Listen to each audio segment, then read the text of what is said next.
Ear splitting before match point. Londell. Chin.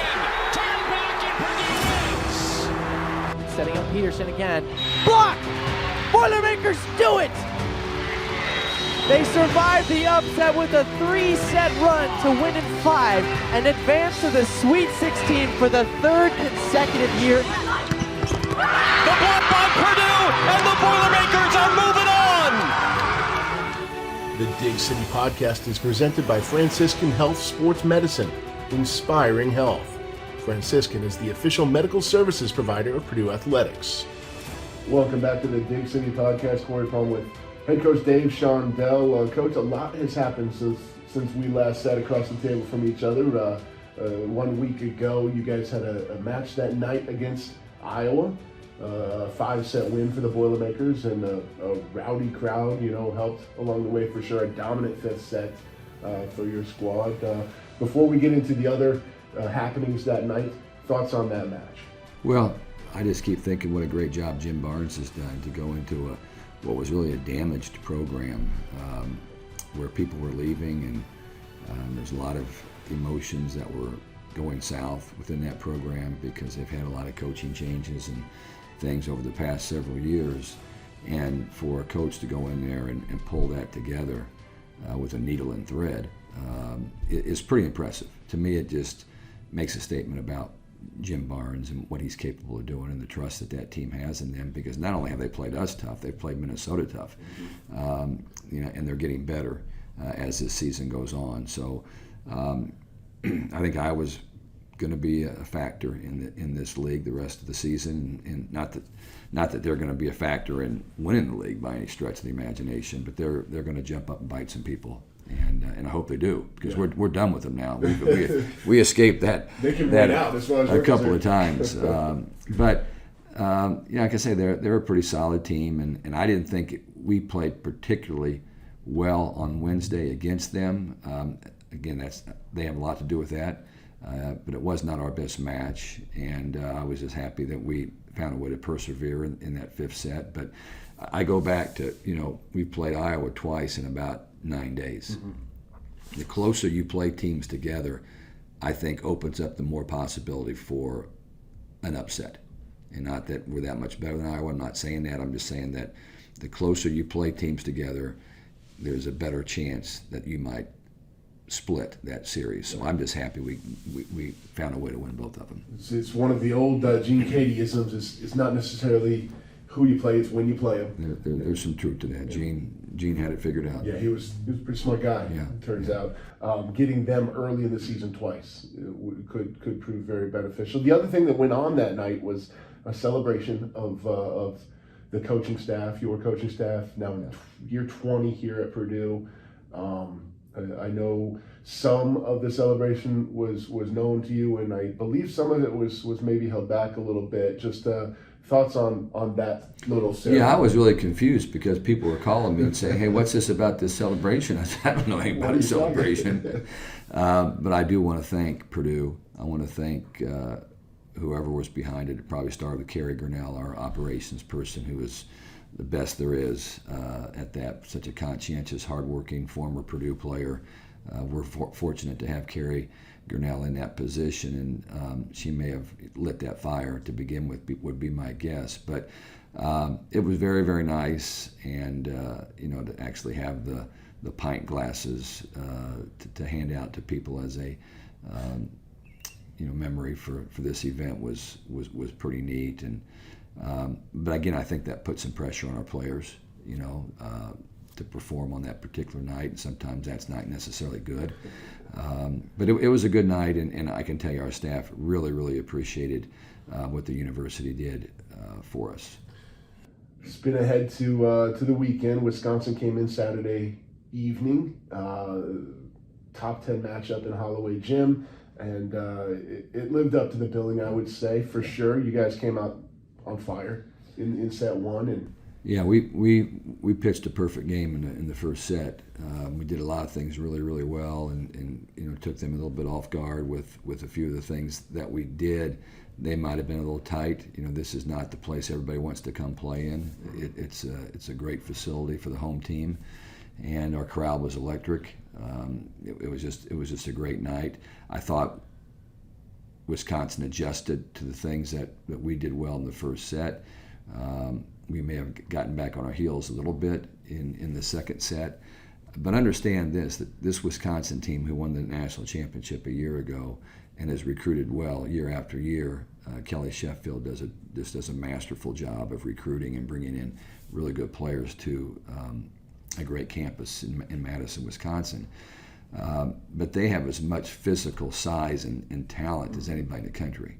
I know Texas has got a little more experience than they do, and they've also got great talent.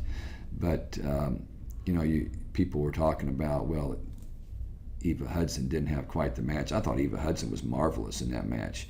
She just happened to be matched up against a 6'9" right side player, and a 6'3" or 6'4" middle that were leaning her way all night long. But I thought Eva had a great match for us, and thought she competed and held up very, very well in really a tough situation where they were eyeballing her across the net all night long. But Wisconsin, in my opinion, is a Final Four team. They will continue to get better because, keep in mind, Smrek, who's a 6'9" sophomore who was the NCAA Final Four player of the tournament last year, missed about three and a half matches in a row right before ours, and then shows up with bells on to play us, and she was really, really effective both defensively, blocking, and offensively, and just is an intimidating factor. You mentioned Eva. Her numbers on the night: 13 kills to lead the team. Hit .094, which is low for her. What we've grown used to. Like you said, Wisconsin not allowed to do with that. Maddie Cook, 8 kills on 21 swings. Raven Colvin 6 on 15 with a handful of blocks. So. This is the Big Ten, and this is great for Eva to understand. This is what it's going to look like. Now, I don't know how it can be any tougher than that from a left side hitter standpoint. Whether you're Chin or Ellis or Hudson, you're not going to see a block like that the rest of the year unless we see them again in the tournament. Okay, so not that it's going to get easy from here, right. But so now she understands. I've got to figure out how I'm going to be able to score against the best blocks in the country, and so I think it was a great experience for her, a great opportunity to understand. I've got to maybe develop a few more shots, or at least understand what the block's going to look like, and that's the best thing she did. I've said it all year. Does a great job of seeing the block and tooling the block, and obviously the first game she came out and that's exactly what she did. But then it got a little tougher as the match went on. You mentioned Monday at your press conference that it's the biggest block in the country. It might be the biggest block in the world. Yeah. In the women's game. In the women's game for sure. Yeah. And that's just true. It's not going to get easier from here out, but it probably won't be as hard. But I think Maddie Cook had a really good week last weekend. Played well against Wisconsin. She played particularly well against Iowa in practice this week. She's just playing with an air of confidence that is exciting to me because she's got the arm that we need to be able to utilize during the course of this season. Maddie Chin is starting to resurface after an ankle injury that bogged her down for quite a bit. I thought this week in practice, so far in the two practices we have had during fall break, Hannah Clayton has been really, really good. Lourdes Myers has been really, really good. So Meg Renner had maybe her best practice of the year last night. Our other setters are doing a good job. Grace Balancey just puts it right on a dime, especially behind the setter. So a lot of positive things are going, and we're as healthy as we've been all season. So we just got to go out. We got 2 giant matches, and I know that it's not Wisconsin or Nebraska or some of these names that people are used to hearing at the top of the Big Ten, but it's our rival at Indiana. We're going to Bloomington Friday for a 7 o'clock match, and I know there's a lot of Boilermaker fans in the southern part of the state, and I just hope that they can get out and watch. There's plenty of tickets available for that match, and we always draw well when we go down there, and I'm sure that we will again this season. And then we come back Sunday for a 1 o'clock matinee start with Maryland, who probably is the most talented team in the Big Ten that only has 1 win. They're the best blocking team in the league. They lead the league right now. They've got really good athletes on the pins. One great middle blocker who probably will lead the country in blocking. So these are two really tough teams that we're going to face this weekend, and it really doesn't matter what week it is. You're going to play good teams in this league. Yeah, the Hoosiers come in 9-9 on the year, 2-4 in the conference, and nothing would make them happier than getting a ranked win against your Boilermakers on Friday night for sure. Then, like you said, you return home Sunday to take on that Maryland squad. Another Sunday afternoon of a football weekend. You know, I know there's a sellout crowd in Ross State Saturday night. So yeah, what an exciting week for Purdue sports, for real, yeah. In my opinion. And you know, Jeff Brahms put a couple of big wins back to back with wins in the league over Minnesota and then Maryland. Close games that we had lost a couple early on, and this team could be undefeated. Yeah. You know, but then I always say this, whether it's volleyball, basketball, or football, people get all worked up, you know, when you lose a game or a match or whatever it might be early in the year, and I said, why don't we just let this play out and see how good Penn State is or see how good Syracuse is. Well, Penn State's ranked 8th or 10th, depending on what poll you look at, and Syracuse is 18th. They're still undefeated. Yeah, they're not chopped liver, and everybody wants to get worked up early. And the same thing happens in our sport. You know that whether you win or lose, you need to wait and see how good those teams are going to be, and you can't tell until you get to about this point in the season. Now all of a sudden, you know that Jeff Brom lost to two pretty good teams, but he's also beaten a couple good teams. And then, you know, Illinois is laying the wake down the road as well, and they jumped into the top 25. Who can believe that with football? Right. Illinois, a team that had been down so long, but they make a coaching change. He changes the mentality of what's going on over there, and now they're playing good football too. So that Western Division in football is going to be very interesting all the way down to the very end. It is, man. It's great to see the Boilermakers at the top and playing for that top spot. And we're getting healthy. You know, Yeah. You know, with your quarterback, you know, Aiden is worked his way through, you know, an injury, and he's going to get nothing but better. Then we got our big defensive back that's back into the fray, and he's going to unload on some people. So, you know, I don't want to get over the top in courage, because that's when, you know, you drop the ball a little bit. So I just know that Coach Brom will have those guys ready to go, and they deserve that full house on Saturday night, and it will be a lot of fun, and I will be there. I was going to say, I imagine you'll be one of those 56,000 in attendance. I'll definitely be there. That's awesome. We're going to take a quick break. When we come back, we're going to talk about the other part of this past weekend that may have been the best thing that happened all week for your program. So stick around. Okay. The Dig City Podcast is presented by Franciscan Health Sports Medicine, inspiring health. Franciscan is the official medical services provider of Purdue Athletics. Now back to the show. So, Coach, the other thing that happened Saturday, and really all weekend, I imagine, talking with Carrie Grinnell, it was a massive lift for Alumni Day for her as well. You guys had a great turnout for former players and their families coming back. Just 35 players, you said? Yeah, and again, Carrie Grinnell deserves a lot of that credit. You know, I suggested to her that, you know, she let people know it was, you know, the 20th year for our staff and the 50th year of Title IX, and it just seems like that would be a good opportunity to bring these female athletes back, to have a big event, and we did. Rolled out the red carpet for them, and I can remember after I got done talking to our team in the locker room, going over video, that was when I was supposed to go talk to our alumni. And so Carrie and I walked through Mackey, and as we got within about 125 feet, there was this roar coming from the Spurgeon Club, Tom Spurgeon Club, which is where they were having their little reception. And I couldn't believe that number one, there could be that many people and they could be that loud in there. But when you get alumni back on campus and they see people they haven't seen for a while, and they start talking about stories from years ago and what they're doing now, and they're just so happy. And I just could not believe the atmosphere of having not just the 35 alumni, but their families, whether it was their husband or their kids or whoever it might have been. But it was really a satisfying feeling to walk in there and be able to say hello to alumni, some that I've coached and some that I have not coached. But from the very beginning, Corey, one of the things that I recognized was important was when I got the job in 2003 was to tie the whole thing together and make sure that those alumni that played for Carol Dewey or Joey Frizzell or Jeff Holzmeyer. It really didn't matter. This was a family. This was our program, and you don't go very far unless you have everybody on the same page and on board.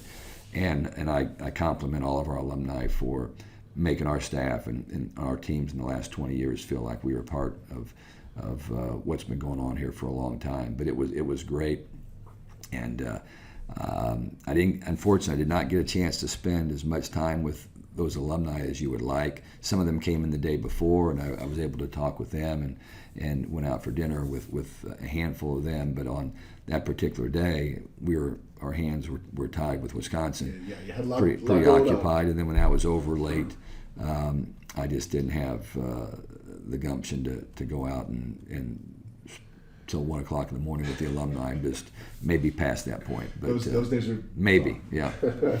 Well, look at we taped this podcast in the conference room in the volleyball pod, and a lot of these people were there. A lot of these people were. Jacqueline Hart was there. Stephanie Harpernell was there. Jacqueline's not Hart anymore, but she'll always be Jacqueline Hart to me. Yeah. Tiffany Fisher was there.